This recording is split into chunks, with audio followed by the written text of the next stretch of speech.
Le mouvement associatif, c'est le porte-voix de ces 16 millions de bénévoles qui s'engagent dans une association, de ces 2 millions de salariés, de ces donateurs, de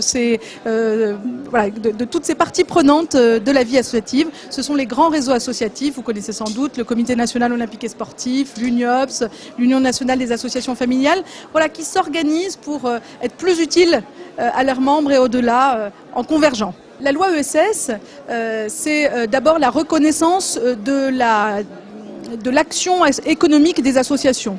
Aux côtés d'autres acteurs économiques, les associations sont reconnues comme un acteur plein et entier de l'économie, un acteur spécifique, mais un acteur économique. Et c'est important parce qu'à l'avenir, nous allons être confrontés aux mutations économiques qui ont cours dans la société. Et nous nous organisons d'ailleurs pour être capables de les prendre en charge et de faire évoluer le modèle associatif, le modèle socio-économique des associations, le modèle politique des associations, de façon à faire vivre cette spécificité de l'action des associations. Donc c'est d'abord ça, une reconnaissance de la dimension économique des associations, mais c'est aussi un certain nombre de mesures, la reconnaissance, la définition législative de la subvention qui doit permettre de rompre ce cercle vicieux de la recrudescence de la commande publique qui nie l'initiative associative. C'est un certain nombre de mesures très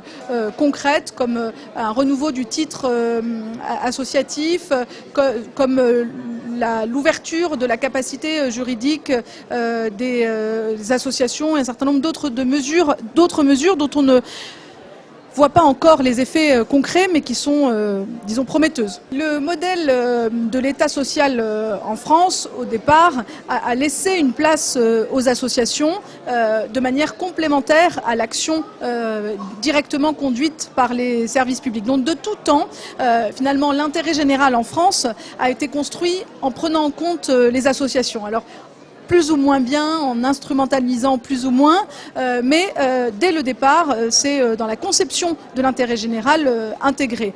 Donc il y a de ce point de vue-là une certaine continuité en France, alors que par exemple en Grande-Bretagne, il y a eu de ce point de vue-là des évolutions plus récentes. Donc on parle peut-être plus des ruptures comme l'idée de la Big Society que Cameron a essayé de faire valoir en Grande-Bretagne que de la situation finalement classique, historique de la France. Mais la France reste un des pays où la vie associative est la plus développée.